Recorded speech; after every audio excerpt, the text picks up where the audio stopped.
tenerla acá, invitarla a la disertante que vamos a tener hoy. Ella se llama Cora Gamarnik, es docente de la Universidad Nacional de Buenos Aires, investigadora del CONICET, y su foco de estudio está puesto en el fotoperiodismo argentino. En este caso, parte de sus reflexiones y de su análisis tiene que ver con un fotoperiodista cordobés del cual todos conocemos muchas imágenes, porque son las imágenes representativas del cordobazo, que quizás es el hecho político más importante de la historia de Córdoba del siglo XX. Ese hecho tan trascendental y que marcó tanto a los cordobeses fue retratado por Nilo Silvestrone y su trabajo fue publicado en ese momento en un semanario que se llamaba 7 Días Ilustrados. En esa época este tipo de semanarios eran muy importantes, no eran solamente importantes en Argentina sino en el mundo. Las revistas emblemáticas a nivel internacional eran Life, Paris Match, y la Argentina tenía un ejemplo de ello que era 7 Días. La importancia del trabajo de Nilo tiene que ver con eso, con la repercusión que tuvo, que es un poco de lo que va a hablar Cora, y la importancia del fotoperiodismo en esa época. Pero lo otro que nos interesa a nosotros, no solamente a nosotros, sino a un grupo de trabajo que está investigando y rescatando del olvido la obra y la figura de Nilo Silvestrone, es que esa foto que está al fondo es una foto emblemática de Cordobazo. Hay otra foto de los caballos que también es emblemática, y todos recordamos, cuando nos hablan de Cordobazo remitimos a esas imágenes, pero casi ninguno de nosotros sabía quién es el autor de esas imágenes.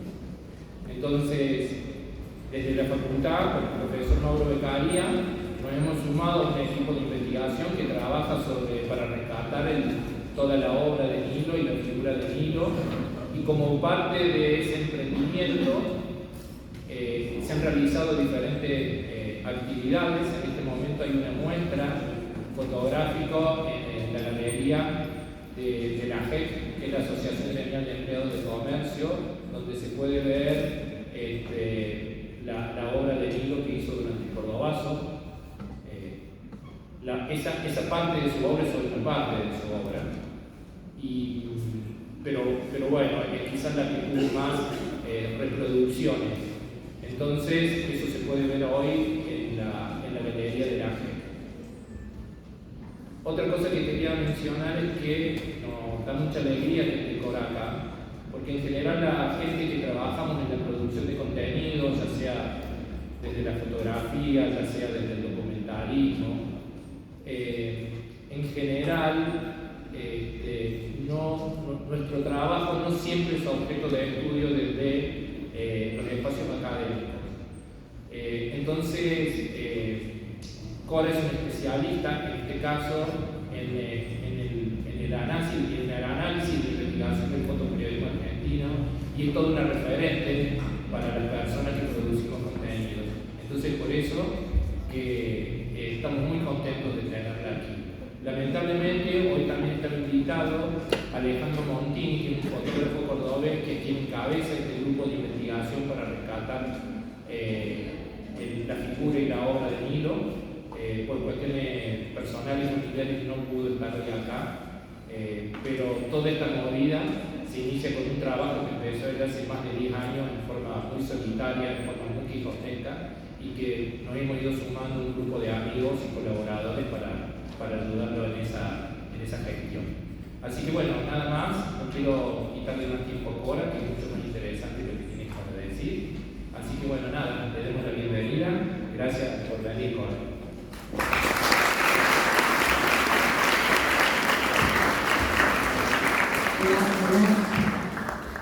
¿Me escuchan bien ahí? Bueno, la agradecida soy yo, y el honor es para mí estar acá y ver esta obra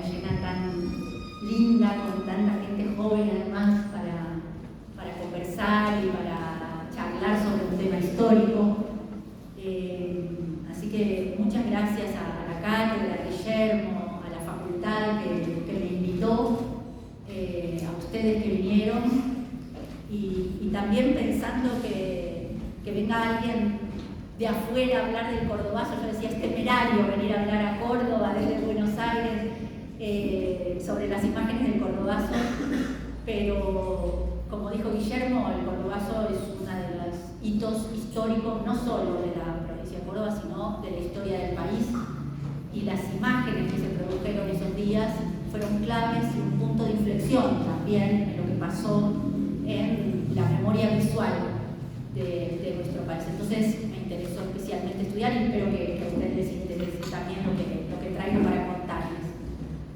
Yo también quiero agradecerle mucho a Alejandro Montini, que lamentablemente no pudo estar ahora con nosotros, pero fue Alejandro el que empezó a tratar de rescatar la figura de Nilo, el nombre de Nilo, que era un anónimo detrás de esas imágenes que hoy, ni más ni menos, pueblan esta hermosa aula, ¿no? Es hermoso estar dando esta charla y ver esa foto detrás.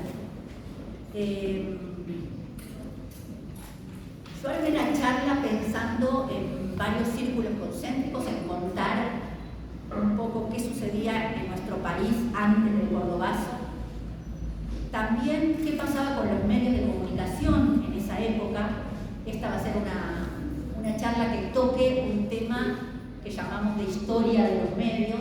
Sé que no está específicamente esa materia en la carrera en Córdoba, así que por lo menos voy a hacer como si fuese una pequeña clase también de historia de los medios.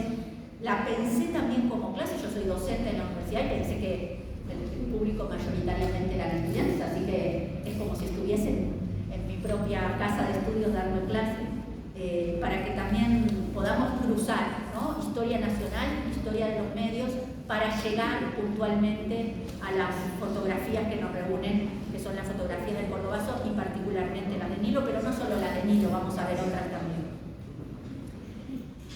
¿Qué pasaba en el país? Estábamos en una dictadura militar que había empezado el 28 de junio del 66, un golpe que habían dado los comandantes en jefe de las 3 Fuerzas Armadas, que derrocaron en ese momento al gobierno de Ilia.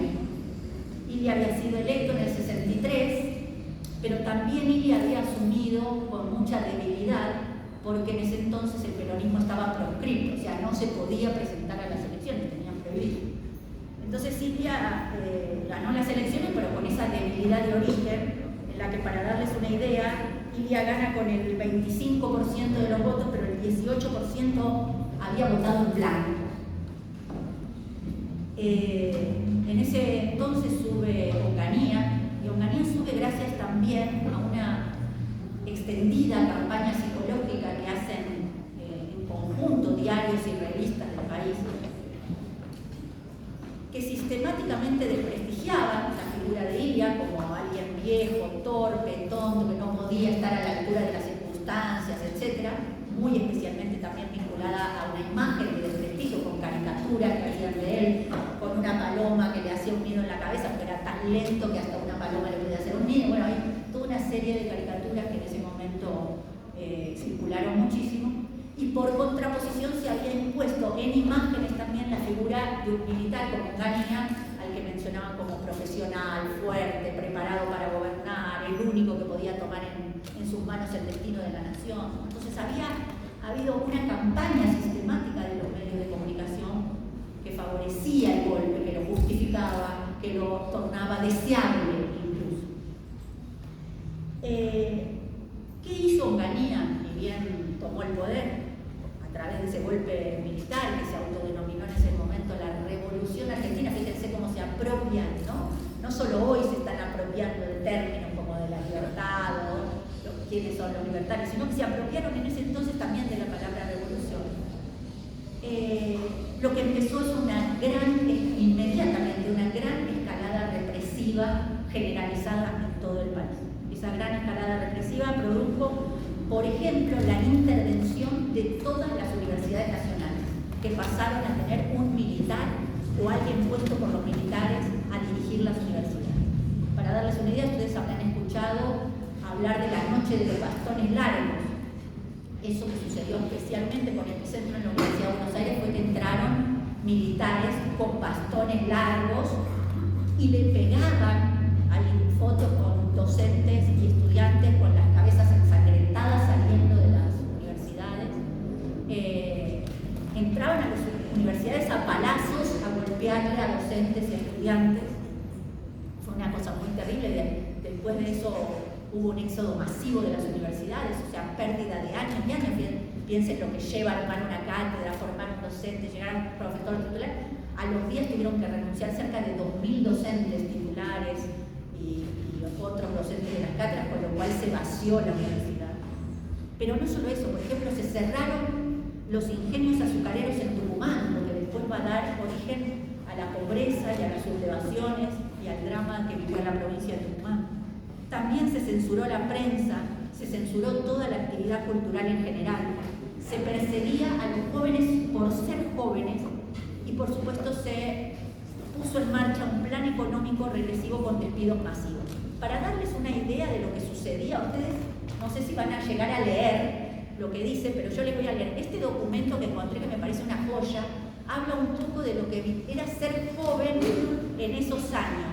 Es un documento de la Argentina Sonofilm, una productora de películas muy pertinente para trabajar hoy en esta cátedra de producción audiovisual, y es un pedido que se le eleva a la policía diciéndole que, miren, les leo un poquito, por la presente dejamos constancia que el señor tal y cual, Félix Ramón Pando, actúa en la película El extraño de pelo largo, a cuyos efectos tuvo que dejarse crecer el cabello por necesidades de la filmación.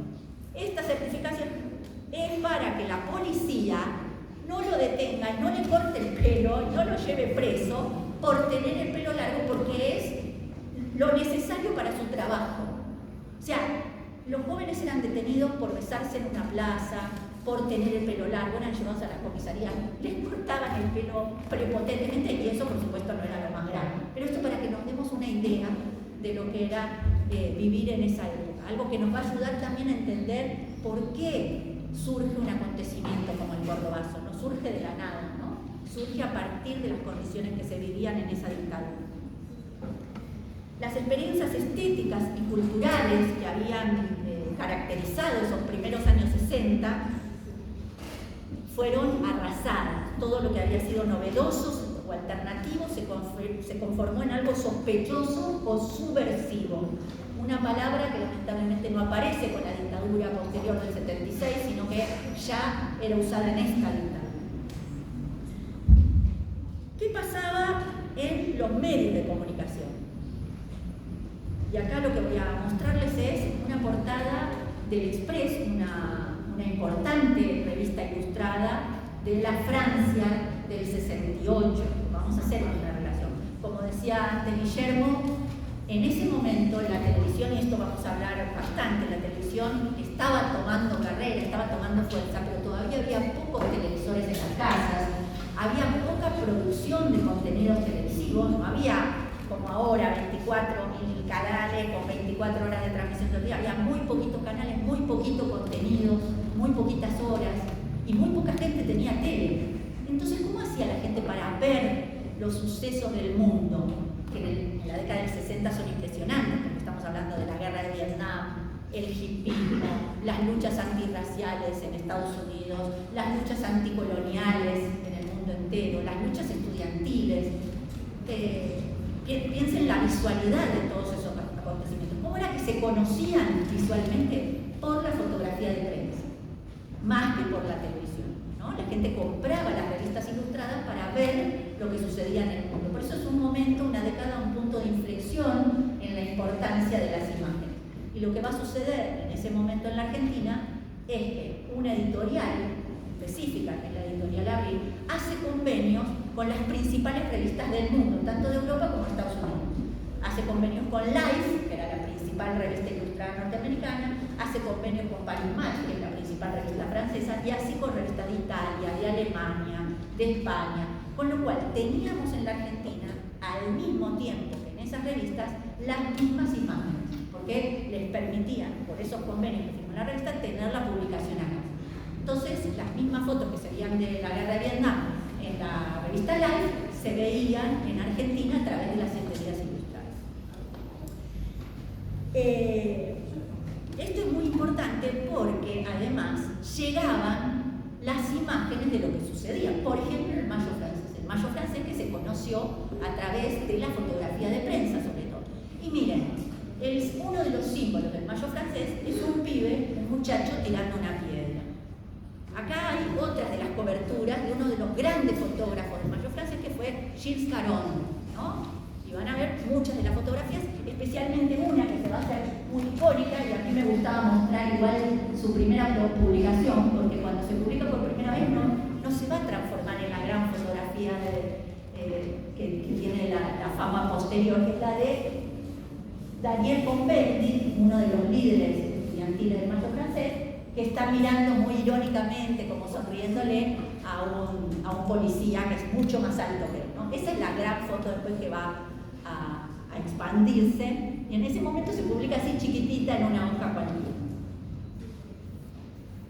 La otra foto importante del Mayo francés va a ser la de esta chica ondeando una bandera a cocochito de un compañero, ¿no? Para mostrar el protagonismo estudiantil en ese momento. Pero ¿qué eran las otras fotos? Que eran las que llegaban, las que se veían. Fotos de la represión a los estudiantes, no solo por lo que pasaba en Francia, sino por lo que pasaba en ese momento en muchos otros países y de Latinoamérica también. Por ejemplo, en Brasil. Miren, esta es una foto tomada por uno de los grandes fotógrafos brasileños entonces, Evandro Teixeira, de una manifestación de junio del 68. La fuerza terrible de esta imagen. O otras fotos, esta es un poquito posterior al Cordobazo, también de Gilles Caron, de la lucha en Irlanda. O fotos, otra de Evandro Teixeira de Brasil. Esto es para que tengamos un contexto también de lo que sucedía en el mundo en el momento que va a suceder acá en Córdoba. O esta foto donde le tiran la caballería también, la policía montada a los manifestantes, algo de lo que vamos a hablar largo y tendido hoy en esta charla. Esta es otra foto tomada, en este caso en octubre del 68 en México, y si bien el Mayo francés lo recordamos, a pesar de que hubo represión también, como una especie de fiesta, quiero referirme especialmente a lo que fue la masacre de Tlatelolco, porque la masacre de Tlatelolco en México fueron jornadas, días y días de movilizaciones estudiantiles que terminaron en una tragedia absoluta, una matanza donde encerraron a los manifestantes en una plaza muy cerrada y les disparaban desde las ventanas de los pisos con francotiradores. O sea, realmente es algo que todavía hablamos muy poco de lo que significó esa masacre, ¿no? Y esta es una de las fotos de fiesta de unos días antes de que eso suceda. Acá como interrumpió la policía la universidad rompiendo a patadas la puerta que la cerraba, y acá el memorial que hay en México de esa masacre estudiantil, todavía hoy no sabemos cuántos muertos hubo, y lo importante de esos memoriales, lo importante de recabar la historia, que incluso tienen la puerta esa que rompieron a patadas, está el original guardado en ese memorial. Pero no es solo esto de lo que sucedía en el mundo. Fíjense, esta... Ay, ¿qué pasó? Esperen que volvemos.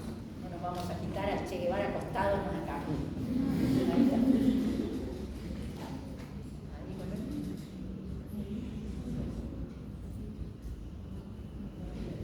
Pero ahí va a volver otra vez.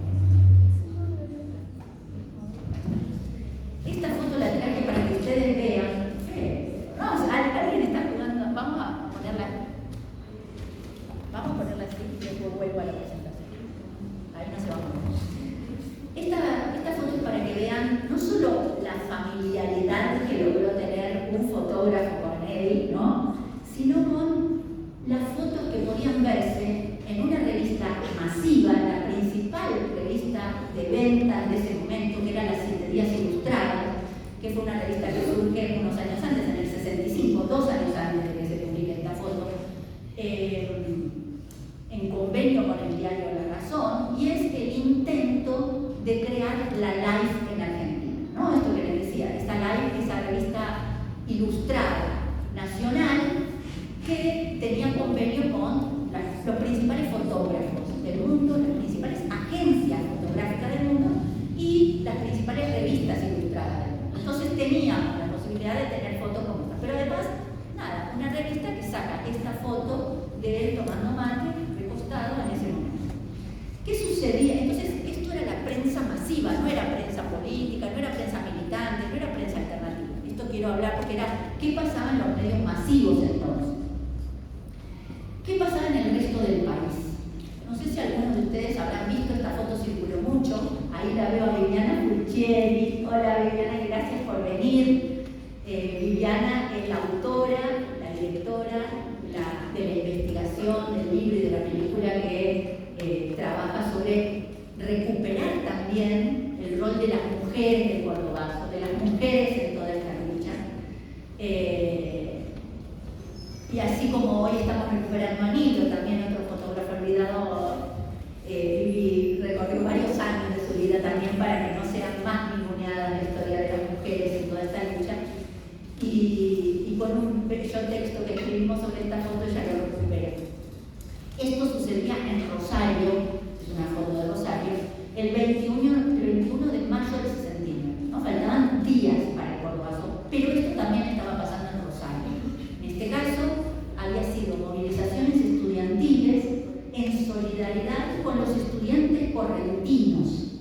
Fíjense, no impensable hoy esta combinación de hechos. En Corrientes había habido en la Universidad de la UNE un aumento tan grande en el comedor, que era fundamental para los estudiantes, hijos de obreros, hijos de trabajadores que concurrían a la universidad, que no podían pagar el comedor, que hicieron una movilización, fue tan reprimida que asesinaron a un estudiante. Y en solidaridad con ellos se levantaron los estudiantes rosarinos, se habían levantado los estudiantes chaqueños, se levantaron los estudiantes también tucumanos, ¿no? Esto mismo estaba sucediendo unos días antes de que acá pase el Cordobazo. Recuperé estas fotos porque 7 Días Ilustrados manda también un fotógrafo y hay fotógrafos rosarinos cubriendo y cubren también las movilizaciones de Rosario, son también poco estudiadas, ¿no? Y me gustaba haber encontrado no solo la foto de la chica que lleva el poste, sino esta otra, que está la chica tratando de saltar por una ventana de la universidad y le espera un policía y ella está elegantísima con la pollerita, la minifalda, ¿no? O sea, las fotos que hemos perdido en la historia visual de nuestro país, pero que podemos recuperar gracias a volver a mirar en hemerotecas las revistas que tenemos, ¿no? Gracias a lo publicado. Entonces digo, nunca se limiten en la investigación.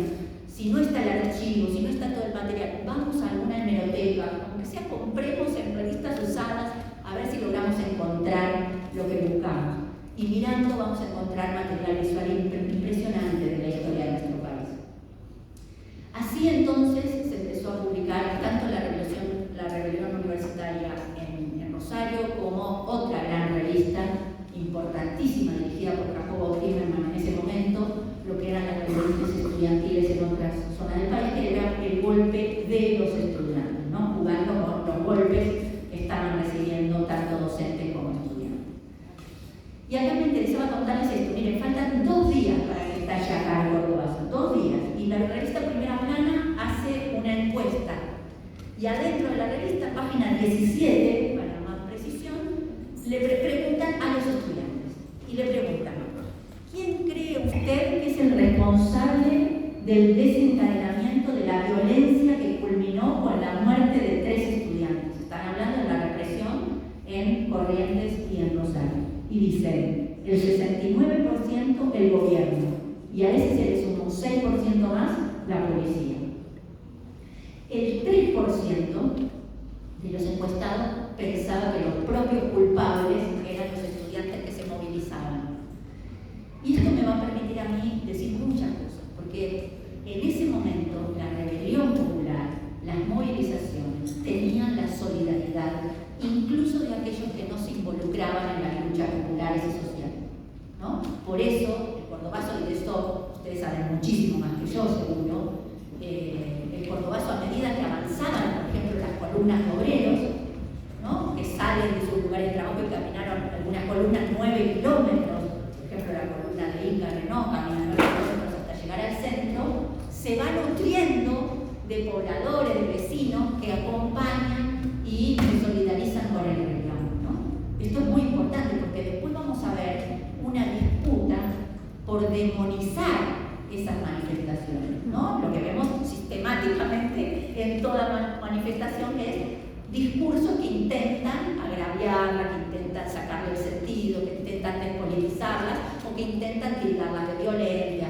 de subversivas, etc. Entonces, en ese momento, lo importante que tuvo el Cordobazo es que resistió a la demonización, ¿no? A pesar de esos combates que hubo contra la policía, a pesar de que se rompieron autos, a pesar de todo eso, el Cordobazo sigue siendo reivindicado como una gran gesta popular. Esto no es menor y vamos a ver qué significado tiene.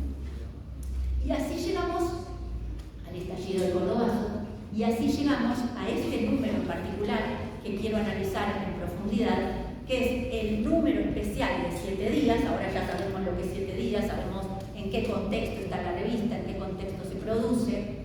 Sabemos también que el que edita la revista fotográficamente es un editor que también estaba olvidado en la historia, que se llamó Francisco Paco Vera y que se había exiliado por el franquismo español. Paco Vera había luchado por la República contra el franquismo, sobrevive a la Guerra Civil en España, logra exiliarse, llega a América, a Centroamérica más particularmente, y Paco Vera vio la importancia de la fotografía en apoyo a la República, ¿no? En las revistas del mundo, por ejemplo, ustedes habrán escuchado hablar de Robert Capa o de Yerbataro, ¿no? De las grandes fotos. Bueno, esas fotografías en apoyo a la República, en contra del franquismo, se publicaban en las revistas ilustradas y Vera se había nutrido de esa experiencia. Entonces, cuando llega a América, toca una ventana, una puerta, en algún lado dice: hola, me gusta la fotografía, ¿puedo ser corresponsal para la revista Life en América Latina? Y Life lo contrae. Y así llega a la Argentina, llega como corresponsal ni más ni menos que de Life. En esa década, en los 60, que se conecta con el director de la editorial Abril, que es la editorial que va a sacar a 7 días ilustrados, ¿no? Y ese director de esa editorial también había sido un exiliado italiano por el fascismo de Mussolini. Entonces, fíjense lo interesante de los recorridos también, ¿no? Lo que provocan las dictaduras, lo que provocan los fascismos, lo que provoca el ascenso del nazismo, como grandes personalidades se van, pero siguen haciendo cosas. Bueno, la reunión de ellos logra generar esta revista. Francisco Paco Vera va a ser el editor fotográfico y va a contratar corresponsales en los distintos lados. Y hasta acá estamos llegando. Uno de los corresponsales de 7 días ilustrados se llamaba Nilo Silvestroni. No era el único, hubo 3 fotógrafos, yo no quiero nombrar en lo posible a todos, porque hubo muchos fotógrafos y camarógrafos que nos legaron las fotos y las imágenes filmadas del Cordobazo, y todos se merecen ser nombrados, ser reconocidos, ser valorados, ser estudiados.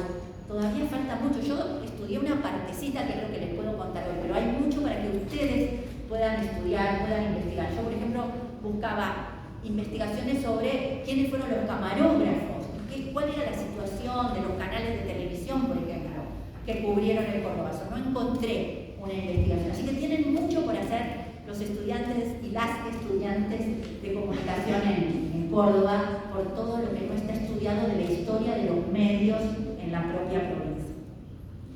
Entonces, llegamos a este número especial, y lo que hacía 7 días era, cuando había un acontecimiento tan relevante, no publicaba solo la revista semanal y una nota dentro de la revista semanal, sacaba un cuadernillo particular. Como lo hizo con el Rosariazo, lo va a hacer con el Cordobazo. Y entonces va a salir todo un cuadernillo solo dedicado al Cordobazo. Esta es la tapa y la contratapa que dije. Fíjense, se abre, era de este tamaño más o menos la revista. Se abría la revista y era casi un póster, ¿no? Era una imagen importante. Y salvo el nombre y el logo de la revista, todo imagen, ¿no? Fíjense la importancia que le dan a la fotografía. Ahora vamos a hablar además de qué es lo que está mostrando esta fotografía. Entonces, llegamos a este número, y ¿qué nos dice la revista? Y esto lo encuentro leyendo el editorial de la revista. La revista sale el 3 de junio del 69, o sea, unos días después. O sea, que tuvieron tiempo que los rollos viajen a Buenos Aires, se revelen y se editen. Algo que le da un plus a la revista de saber que está pensado y planificado el número. A diferencia de lo que podía hacer la televisión, que usaba, aún para los pocos que tenían cámara, televisores en ese momento, el directo televisivo, algo que fue muy importante, porque era estar ahí como mirando los hechos. Pero tiene la limitación del crudo, ¿no? De hacer lo que podés.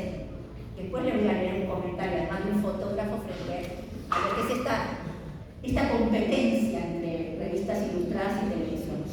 Yo creo, y esta es mi hipótesis, que el cordobazo fue también la última batalla que la fotografía de prensa le pudo empatar, siquiera, o dar a la televisión. Después la televisión arrasó a las revistas, se llevó la publicidad, arrasó a los lectores, etc. ¿No? Eso es otra historia. Por eso decimos que el periodo de oro de esta revista fue muy breve. Pero les decía que ahí, leyendo el editorial de la revista, dice así, dice, a media tarde del martes 3 de junio, 120.000 ejemplares de esta edición extra de 7 días fueron echados a la circulación en todo el país. 120.000. El suplemento fue prácticamente arrebatado de los kioscos por un público ávido de seria documentación sobre los cruentos disturbios registrados en Córdoba. Eso fue la última semana de mayo, corolario de enfrentamientos anteriores sucedidos en Corrientes, Rosario, Resistencia y rebelión perpetrada también en la capital federal, Tucumán y La Plata. Entonces piensen, una tirada de 120.000 ejemplares que le fue arrebatada de las manos en la tirada de 7 días ilustrados nacional, un acontecimiento que era en Córdoba. Por eso podemos hablar del título, que dio para mucho debate, ¿no? El título de hablar de la viralización. Podemos hablar de la viralización, bueno, es una palabra muy actual, pero era una palabra que permite conectar los conocimientos que tenemos ahora y sus propias vivencias y experiencias con las imágenes, con aquella historia.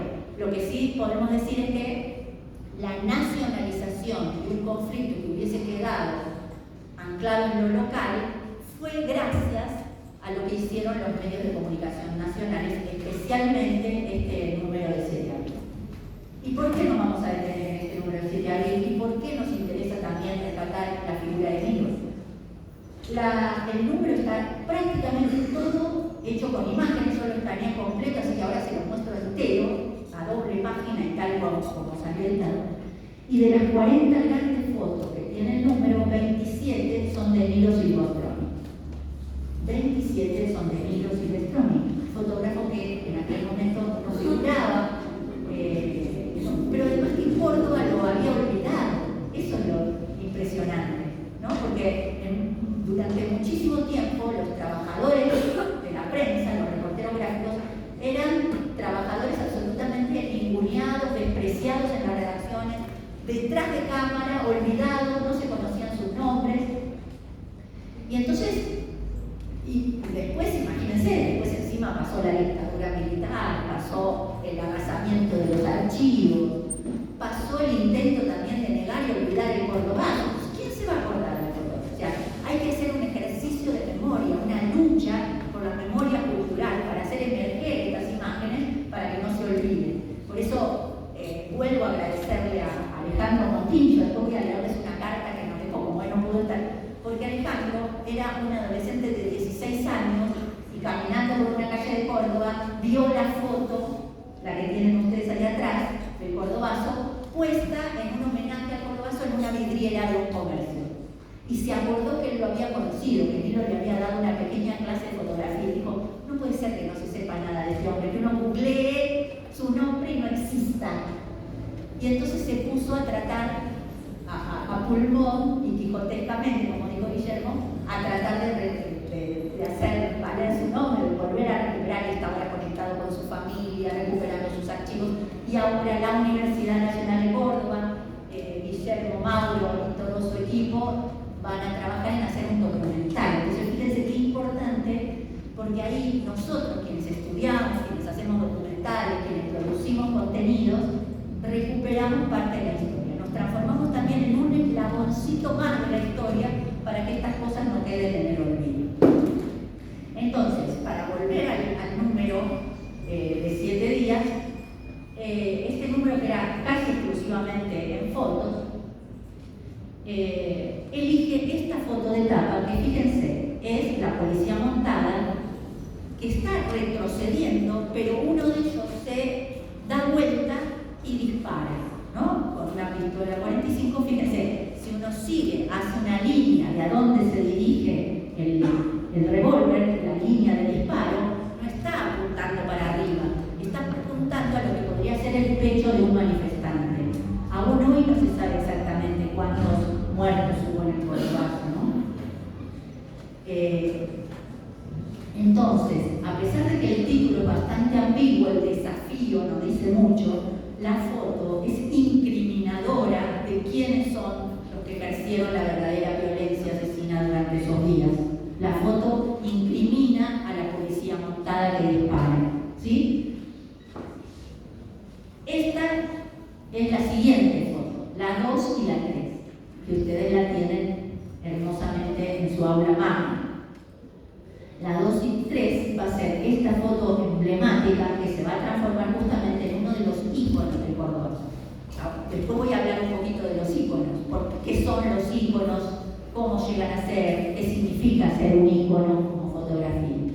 Pero lo que me interesa es que ustedes recuerden la etapa de la revista francesa durante el Mayo francés, porque hay un vínculo directo, ¿no? Un pibe joven tirando una piedra que no se identifica, ¿no? Está borrado su rostro, con lo cual puede ser cualquier pibe, con lo cual está simbolizando la juventud, ¿no? Y en medio de una humareda con policías de frente, en medio de una represión, igual se anima a enfrentar a esa represión, con lo que tiene en la mano, ¿no? Entonces, esta fotografía nos va a emparentar con lo que sucedía en otras partes del mundo, lo que sucedía en América Latina, lo que sucedía en otras provincias del país. Página 2 y 3 del número especial de 7 días, foto del libro. Siguiente, páginas 4 y 5. Fotos 4 y 5. Fíjense, acá casi va construyéndose como una telenovela. Van avanzando los trabajadores, ya se van enfocando en la masividad de las columnas obreras. Y por otro lado se va enfocando, se va mostrando cómo avanza la policía, ¿no? Y casi es foto, foto, foto, textitos, pequeños textitos, ¿no? Va a ir, si uno mira el número, va siendo como una novela en suspenso. Siguiente, lo mismo, 6 y 7. No, voy a avanzar un poquito más rápido.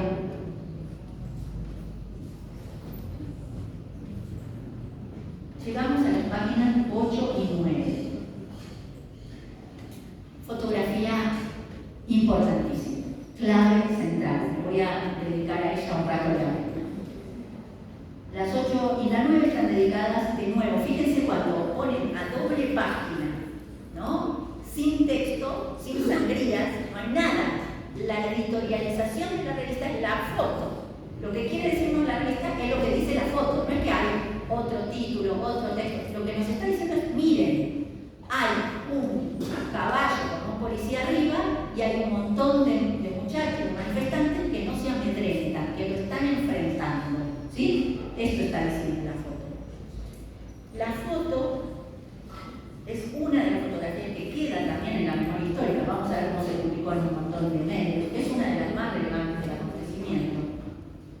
Y el pequeño epígrafe que está debajo del casino, lo van a ver, dice: mediodía del día 29 en la avenida Vélez Arfield, frente a la terminal de ómnibus. Los manifestantes arrojan piedras contra la policía montada de la capital cordobesa, que se ve obligada a retroceder. Luego, esta policía volvería con refuerzos, armas en mano y dispuesta a disparar.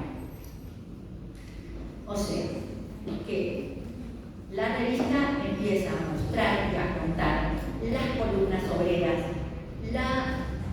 los manifestantes que no se amedrentan y el momento en que la policía montada va a retroceder por la acción de los manifestantes. siguientes fotos, como los mismos caballos se dan vuelta y van hacia el fotógrafo, que antes lo había tomado de atrás al caballo, ahora vemos los caballos de adelante y los mismos manifestantes detrás. Y en un costadito, el policía con el arma en la mano de nuevo, diciendo quiénes son los que están armados, porque los pibes tiraban piedras, los trabajadores tiraban piedras, los otros disparaban con balas. Y un charco de sangre, ¿no? Fíjense cómo está armado el número. Y acá, página 12 y 13. Esta es una página muy especial porque es la doble central. ¿Vieron cuando uno abre una revista? Ahora abrimos poco revistas, es la verdad, pero bueno, cuando abren un libro, la doble central es la que se puede sacar entera, no hay que cortarla, porque es la que tiene los ganchitos. ¿Me siguen, no? No estoy hablando de otra generación, sí, soy de otra generación, pero esta, entonces, se podía sacar entera sin romper y se colgaba como un póster. Entonces la doble central era muy importante. Fíjense, la doble central es un montaje, porque no es una esquina. Ustedes, acá tengo que pedir ayuda a ustedes que me digan qué esquinas son, qué lugares son, porque yo no lo reconozco. Pero no es que esa esquina era real, que se cruzaban los dos policías con el caballo y los manifestantes, sino que fue un armado en la editorial para generar el suspenso. Son dos fotones, diríamos, ¿no? Fíjense lo que es esa tensión que se genera en ese cruce. Y las dos fotos son de Nilo Silvestrone. O sea que lo que el país leyó, lo que el país se enteró, lo que el país miró sobre lo que sucedía en el Cordobazo, tiene que ver con la autoría de este trabajador que hasta hace poco era anónimo. Pero además esta foto muestra muy bien cómo el policía, no sé si ustedes están logrando ver bien, espero que vuelva a poner presentación, perdón. Ahí ven un poquito mejor. Perdonen, que las anteriores no les muestran. Bueno, acá se ve bien que el policía de nuevo está armado y que los muchachos, los trabajadores, tienen piedras en las manos. O sea que el fotógrafo se encargó también de que eso se viese, de ponerse con la cercanía necesaria, con el ángulo necesario, para que se vea lo que tienen en las manos y que la oposición se arma versus piedra. Bueno, siguen, los policías se armaron detrás de la barricada. Estas son el mismo cartel que está en esa foto también de Nilo. Sigue acá otra escena de la Avenida Versal, que es muy importante esta foto, donde se ve qué es lo que se vivía en ese momento. Bueno, podríamos seguir hablando. Y acá heridos, muertos. Bueno, tremendo. Más escenas. Y, por ejemplo, esta foto abajo que dice lucha obrera y popular, es otra foto de Nilo que se encargó de fotografiar, que se lea bien el cartel, para que el cartel también hable por él, ¿no? Para que el cartel también diga, esta es una lucha obrera y popular, ¿no? El propio mensaje no está en los títulos, sino que está adentro de la foto, cuando la foto muestra el contenido del cartel. Bueno, los coches dando vueltas, las empresas norteamericanas incendiadas, porque no es que se incendiaba cualquier cosa, se incendiaban emblemas de la economía norteamericana, como ceros, ¿no? O sea, fueron bastante selectivos en qué es lo que se quemaba, qué es lo que se daba vuelta. Bueno, y acá sí, voy a ir un poquito más rápida, de Córdoba con furia, panoramas en... O sea, un suplemento que merece ser estudiado con mucha profundidad para ver qué es lo que podían leer aquellos que no vivieron el Cordobazo, aquellos que no tenían una experiencia directa de lo que había sucedido con la movilización acá, aquellos que no tenían acceso a lo que los protagonistas les podían contar de mano directa. ¿Cómo nos enterábamos? ¿Cómo se enteraban los habitantes de Buenos Aires, de Chaco, de Misiones, de Santa Cruz, de lo que había pasado? ¿Cómo se nacionalizó el Cordobazo? ¿Cómo se transformó en un punto de inflexión de la historia argentina? Porque había medios que lo tematizaron, lo cubrieron y lo nacionalizaron. Y acá me quiero detener, porque si el Díaz hizo esto, pero no fue que homogéneamente se acusó a la policía cordobesa de ese momento de asesina, por ejemplo, ¿no? Y de mostrar cómo disparaban a la gente, sino que hubo una disputa en el mismo momento de los hechos por qué mostrar, como sucede, por supuesto, siempre. Es muy importante que tengamos presente esto, la mediatización de los hechos para aquellos que también forman la amplia opinión pública que va a apoyar o a oponerse a los acontecimientos. Acá lo vivimos nosotros desde entonces, abuelo, conocemos mucho, ¿no? La demonización de las manifestaciones. Hay un encuentro de mujeres a nivel nacional donde van 50.000 mujeres, charlas, mates, actividades, debates impresionantes, y la foto es una vidriera rota o una fogata al lado de la catedral, y eso es la síntesis de miles de otros acontecimientos que no fueron eso, ¿no? Entonces, ¿cuál es la fotografía que se transforma en síntesis de un acontecimiento y cómo a través de la fotografía se trata de torcer el espíritu y el contenido de ese acontecimiento? Esa es la disputa que hacen los medios, ¿no? Entonces, vamos a ir a otros medios ahora, a ver qué hicieron. Bueno, esta es una foto muy interesante porque es la misma tapa, ¿no?, de 7 días que sale en la Paris Match, que es este convenio que había hecho Chivita, que permitía no solo que la foto de Francia se publicara acá, sino que cuando pasaba algo muy importante en Argentina también la podía publicar acá. Y la foto que viaja es la de Milo. Bien. Ahora había otras revistas importantes. La competidora de 7 días ilustrados es Gente y Actualidad, de los hermanos Vigil. La deben conocer. La revista vinculada siempre a los sectores de poder, a los sectores económicos concentrados, a los sectores eclesiásticos, a los sectores militares, ¿no? Apoyó sistemáticamente todo el golpe de Estado.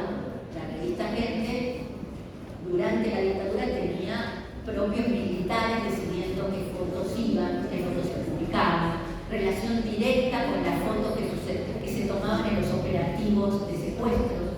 Si ustedes miran la gente de la dictadura, van a ver fotos de los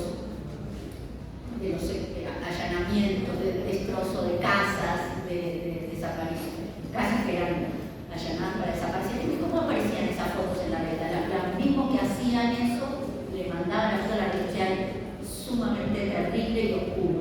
Bueno, la revista Gente, el propio día del 29 de mayo, publica Galán, Roberto Galán, con su mujer, pero había también un debate al interior de la revista, porque había un personaje clave que se llamó Jarito Walker, que era el secretario de redacción. En ese entonces era Chiche Heilblum, el mandamás de la revista, ¿no? Para que veamos los nombres, cómo atraviesan la cronología de medios en nuestro país. Y así como publicaba Galán en tapa, porque era lo que los Vigil querían, se presionaba para que esté también algo como el Eternauta. Y eso era lo que llevaba Jarito Walker, este personaje que se había ido radicalizando en sus ideas. Jarito Walker, como enviado de Gente, había ido a la guerra de Vietnam, había ido al Mayo francés y vino a Córdoba durante el Cordobazo. Y quería contar el Cordobazo desde el lado de los obreros y desde el lado de los estudiantes. La pelea es feroz. Los Vigil dicen hasta acá llegamos, era el alma, el creador de la revista, y ese número, el número del Cordobazo, lo echan.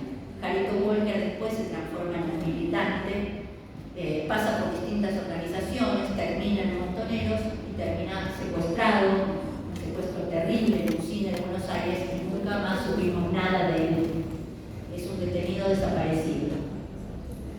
Jarito Walker da un debate, da una pelea para que la revista Gente no tenga esta cobertura del Cordobazo. Fíjense que mientras 7 días muestra a la policía montada disparando, Gente muestra la rotura del coche, ¿no? ¿En qué hace hincapié cada uno? ¿Qué quiere resaltar cada uno? Entonces, en Gente va a suceder esto, ¿no? La idea de tildar a los manifestantes de violentos, de subversivos, de la idea de descontextualizar los hechos, confundir o contar solo una parte, asustar a la población de que se vienen hordas violentas.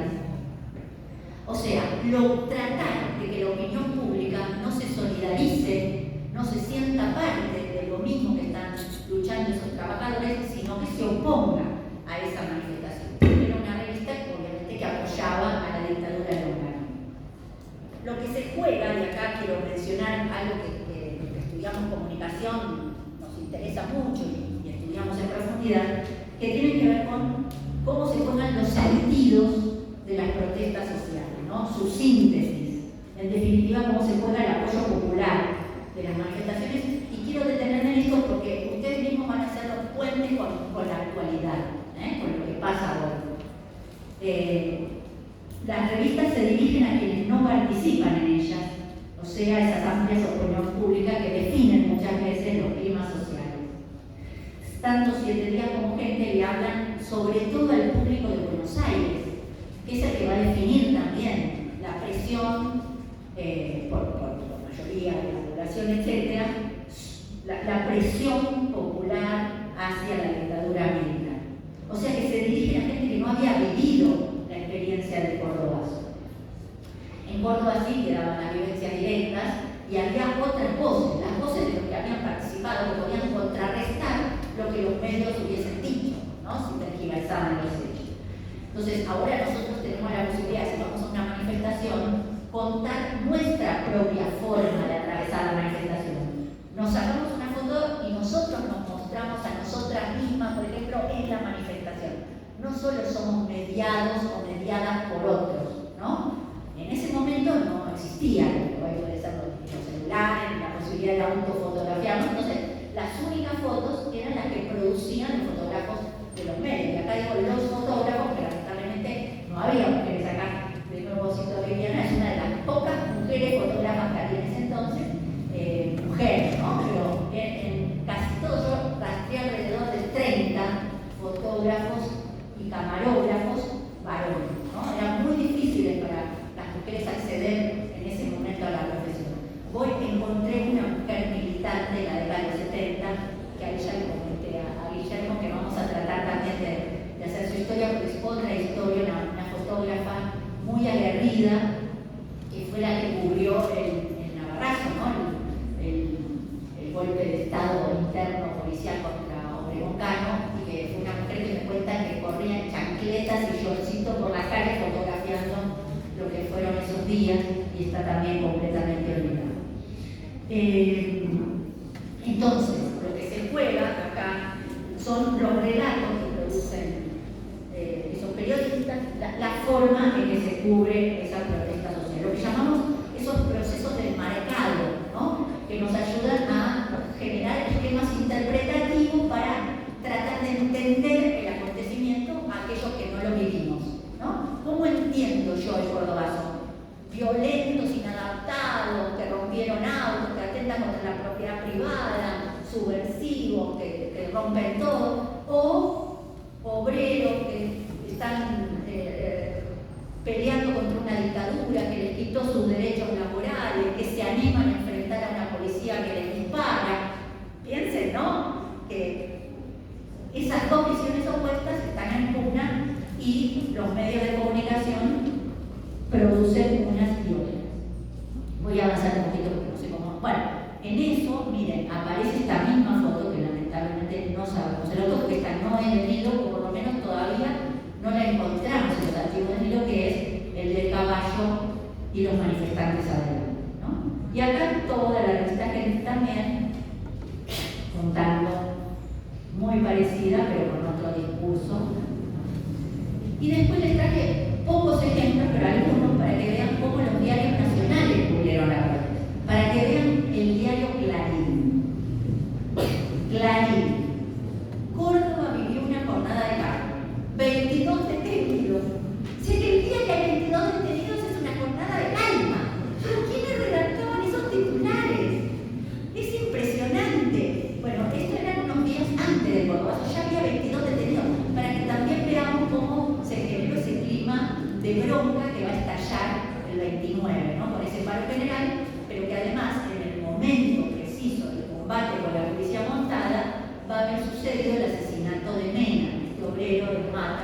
que es asesinado a sangre fría.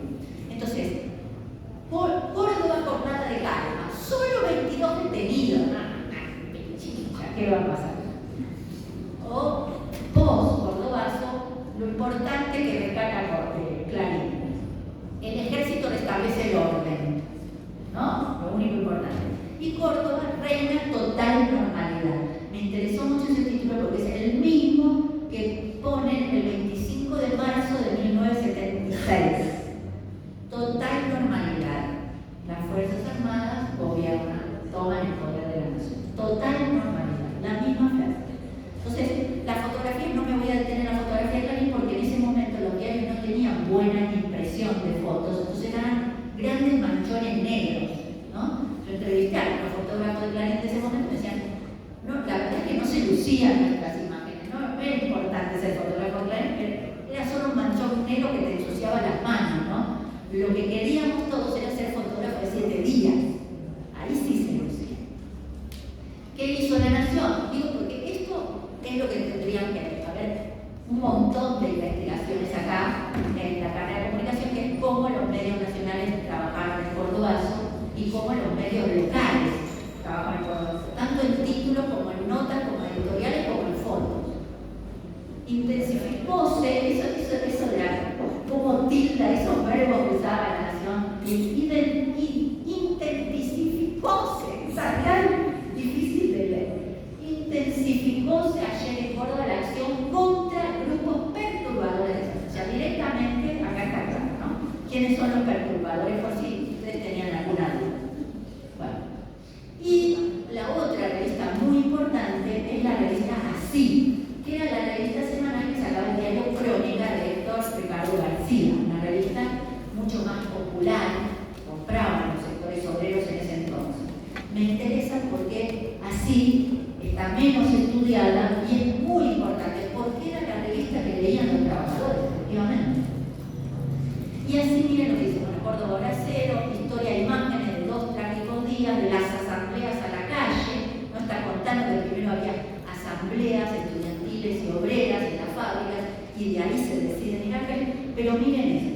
Bueno, una nota de 7 días al 9 de junio que vuelve a otro recuadre de esta foto de la que voy a hablar en particular, ¿no? Otro número especial, otra foto que miren, esta es primera plana, es muy chiquitita como salió publicada, pero ir a mirar lo publicado me permitía también encontrar otras fotos que estaban perdidas. Por ejemplo, esto, estudiantil, dice atrás, y por una Argentina sin tirano, un grafiti cordobés, ¿no? Sin poesía, le agregan.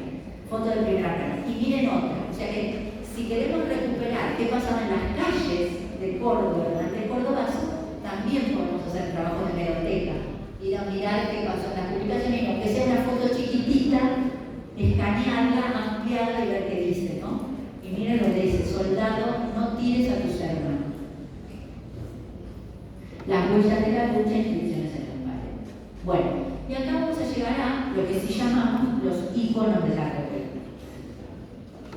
Y voy a detenerme en esta foto, que en este caso no es de Milo Silvestroni, es de otro fotógrafo que trabajaba para el diario Los Principios, que es Osvaldo Ruiz, y que en ese momento tenía 17 años. 17 años.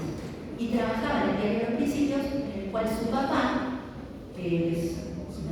no recuerdo, se llamaba Waldemar, ahora voy a leer bien el nombre, pero lo quiero decir correctamente, para cuidarlo, le dijo: te voy a mandar a lugares donde no va a haber mucho lío. Entonces lo mandó a la zona del rectorado, a la zona de clínica, lo puso en el epicentro del... Voy a decir una palabra poca, no la voy a decir, una palabra poca cabeza. Me voy a comportarme. Entonces, el pibe termina con un rollo de 36 fotos ahí, en la calle Vélez Arfield, y saca este fotón también, que va a ser otro de los grandes íconos. Ahora, ¿qué son los íconos? ¿No? Y acá, para hablar un poquito de fotografía. Los íconos, en este caso del fotoperiodismo, son lo que llamamos emblemas, ¿no? Como fotografías que permanecen y se imponen al paso del tiempo. Dice, son imágenes que sobresalen del flujo de cientos de otras fotografías que circulan son las elegidas, que pasan a tener el estatus de ícono, o sea, de ser la síntesis, de ser la condensación del acontecimiento. Son como la coronación, como el éxito más glorioso que puede tener un fotoperiodista, es que su foto sea la que queda como síntesis. Piensen que este pibe tirando la piedra se asemeja mucho, no sé si conocen a la foto de Enrique García Medina, del pibe tirando la piedra con el obelisco detrás, que es el emblema del 19 de diciembre del 2001, ¿no? Y no es casual que sea un pibe tirando la piedra, ¿no? Esos Davides frente a los Goliat, ¿no? El débil frente al fuerte que igual no se amedrenta, que igual sigue peleando. Los íconos tienen mucho de esas alegorías, ¿no? De vincularnos con imágenes que rápidamente entendemos lo que significan. Pero además son esa especie como de pinturas históricas, en este caso fotográficas, que quedan en la memoria visual y colectiva, ¿no? Y que inician, dice, esto va a decirlo Humberto Eco, un recorrido comunicativo. ¿Qué significa un recorrido comunicativo? Que una vez que se toman y se publican, pasan a tener vidas. Se publican en distintos medios, o se olvidan, o tratan también de censurarse, o como esta del chico, la foto de Milo, que va a publicarse en esa conmemoración, en esa vidriera, y la va a ver Alejandro Montini, y hoy está tratando de recuperar la historia de Milo y hacer la película. Esas son las biografías de la foto. Y esta foto, que antes no sabíamos de quién era, y hoy, ni más ni menos, que encabeza el aula magna de la facultad. Entonces las fotografías tienen biografía, viven, ¿no? Tienen una circulación. Inician, el fotógrafo es un eslabón acá, para iniciar estos recorridos comunicativos. Esto tiene que ver con los íconos. Y el Cordobazo tiene dos íconos, a mi criterio. Esto lo podemos debatir, y usted me puede convencer de lo contrario, y escucho atentamente los argumentos. Pero para mí son dos, que son la foto de Milo, del pibe tirando la piedra, y la foto de varios, porque hay varios fotógrafos acá, de varios manifestantes haciendo retroceder a la policía montada. Acá es otra toma con otro ángulo, y acá es otro fotógrafo que se ve que estaba al lado de Osvaldo Luis, que es Eduardo Martinelli, que trabajaba para la revista Así, o era corresponsal, porque estaba acá, y toma, fíjense, la de Osvaldo es todavía con la policía enfrentando a los manifestantes, pero acá ya se dio vuelta y se está escapando el policía. Y acá tenemos la misma escena en esta otra toma que vimos en las 7 días, ¿no? Esta no sabemos de quién es todavía. Y acá, más tomas. O sea que ese momento clave, que también fue filmado, hoy lo vimos en una película, me la mostró muy generosamente, quiero recordar los nombres y no equivocarme en nada. Me la mostró Federico Robles en el documental que se hizo sobre el Cordobazo, que se llama Quémenlos, que lo hizo Adrián Jaime. Yo no la vi todavía la película, me encantaría verla, pero sí la quiero mencionar, porque en la película de Adrián Jaime se ve clarísimo todas las filmaciones que se hicieron de este mismo momento. O sea que, concentrado en esas esquinas, en esa calle, en esa situación, había fotógrafos y camarógrafos que cubrieron esa situación y que además podemos historizar. Ustedes saben bien seguramente qué calle, de dónde a dónde estaban ubicados los manifestantes, dónde la policía, pero además sabemos que fue inmediatamente que se supo del asesinato de Mena. Entonces, que los compañeros de su compañero asesinado salieron con esa rabia también a enfrentar, a hacer retroceder esos caballos a partir de enterarse que la policía había disparado sin piedad, a sangre fría, a un manifestante. Entonces esa rebeldía, esa combatividad con piedra, después también sabemos que salieron de las fábricas con bulones, con Miguelito, con pelotitas de acero para también hacer rodar a los caballos para que puedan avanzar, para que también tirarle con algo a los policías. También sabemos que trataron de cruzar una cadena para que los caballos no puedan acercarse. O sea que esas eran las herramientas de combate de los manifestantes, mientras la policía íconos y vemos cómo las fotografías se reprodujeron sistemáticamente, porque la publica gente, la publica así, la publica 7 días, la vuelve a publicar 7 días en otro número. O sea, todos hacen hincapié en el momento en que los manifestantes enfrentan a la policía montada. Miren lo que hace así. Habla de la batalla de Córdoba y pone 3 fotos, ¿no? La primera es esta. De nuevo la ubican, ¿no? En la avenida Vélez Arfiel, enfrentaron a las fuerzas de represión, acá las llaman fuerzas de represión, y como casi todos los choques similares lograron desbordarla. Al caer la tarde, el control de la zona por los manifestantes era casi total. Debió intervenir allí el ejército. O sea, esto le cuenta la revista Sí a sus lectores, que eran mayoritariamente trabajadores. Y fíjense los otras 2 fotos que publica así. O sea, así hace todo el recorrido. Primera foto, el caballo, la caballería enfrentando a los manifestantes. Segunda foto, girando. Y tercera foto, ya girado, escapándose. ¿No? Me voy a quedar en esto. Vuelvo un poquito para que ustedes la tengan.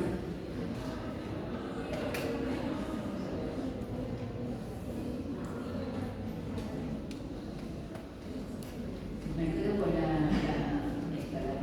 porque quiero leer una cosita.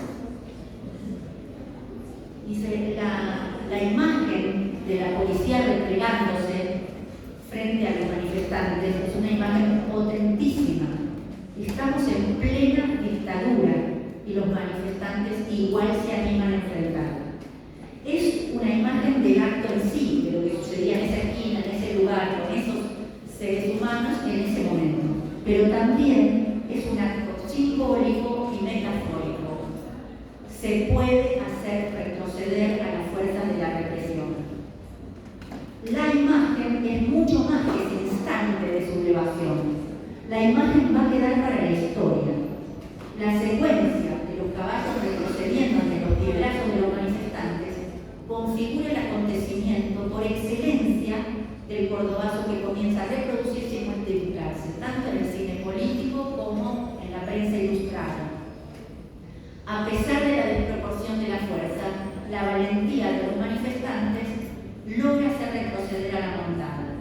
Este símbolo del cordobazo queda como acontecimiento histórico. Se puede vencer a un enemigo poderoso. La dictadura no es invencible. Las calles de Córdoba son el escenario de donde David vence a Goliat.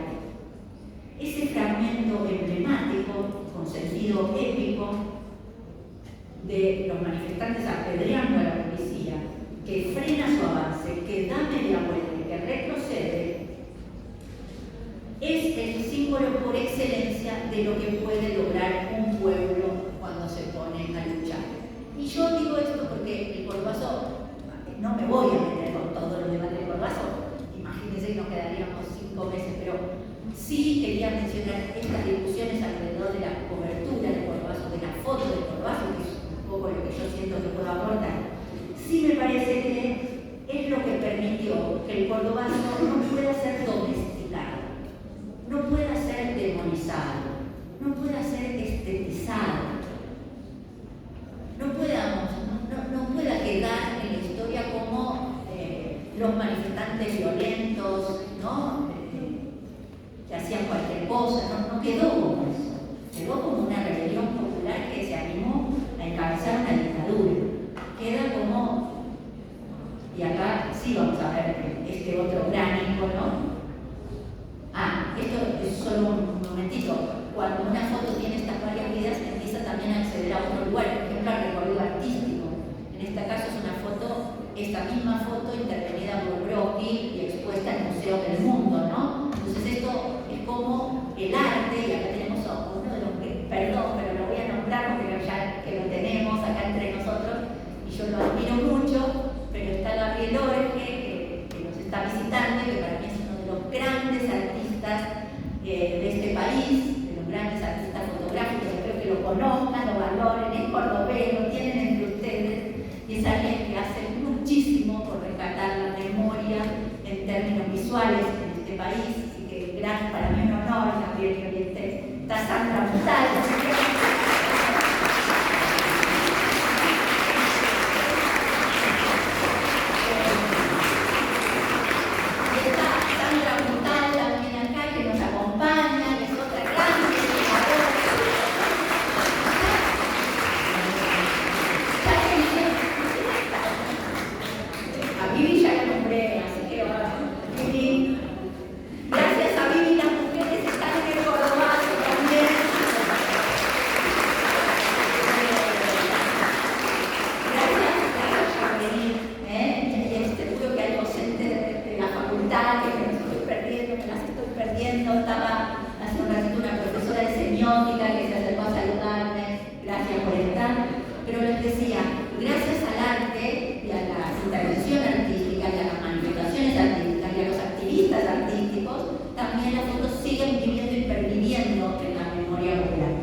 Me parece que es también otra de las síntesis del Cordobazo, pero no solo del Cordobazo, sino de una lucha que emparenta el Cordobazo con las luchas de los jóvenes en el mundo entero, como habíamos visto al inicio, ¿no?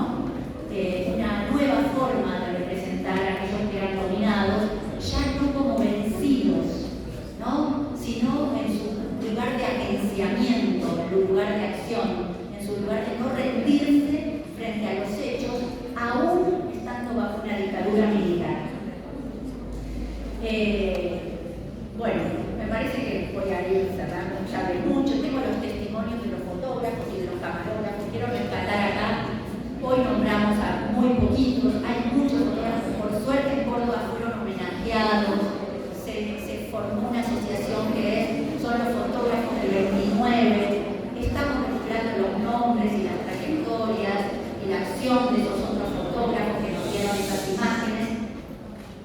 Y quiero terminar con dos cosas. Por un lado, las conclusiones finales, y por otro, leerles una pequeña carta que publicó Alejandro Montini, que fue el origen de que hoy estemos acá y de que se esté recuperando la figura de Nilo.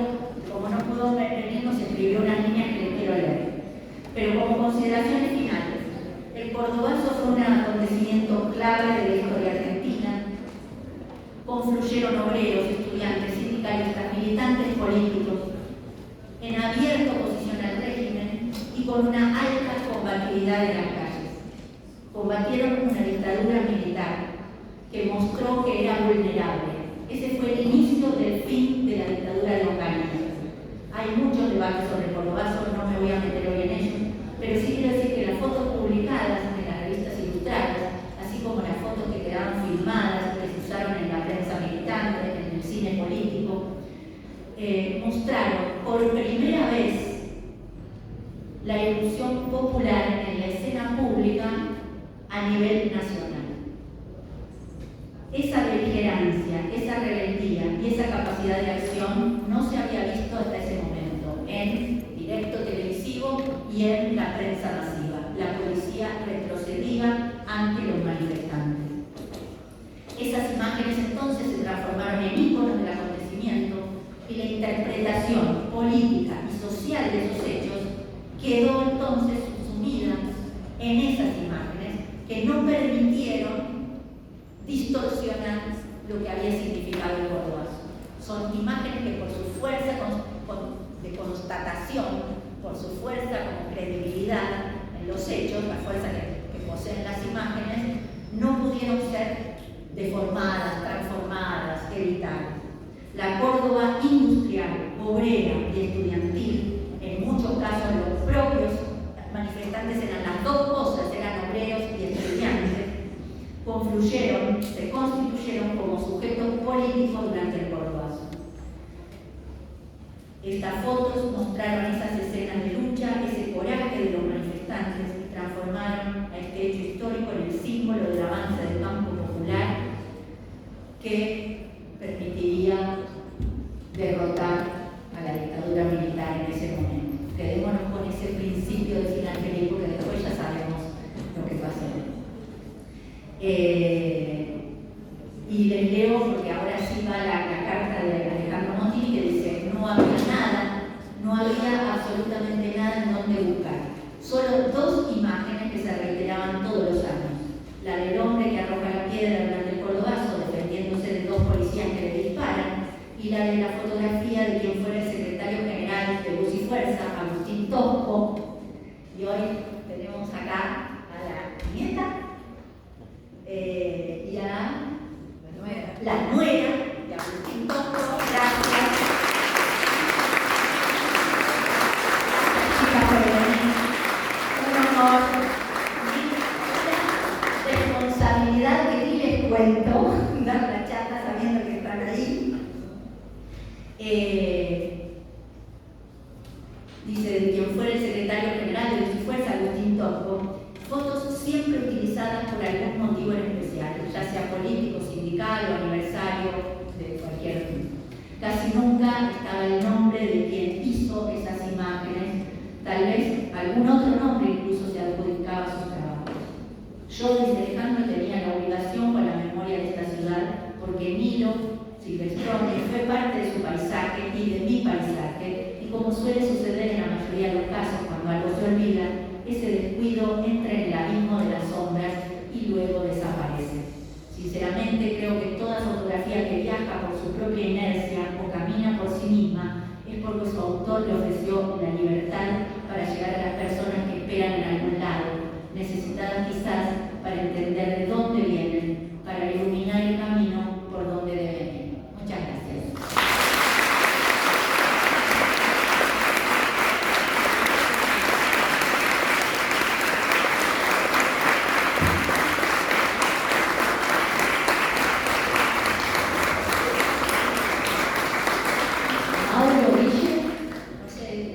Abrimos a comentar, a preguntas, a...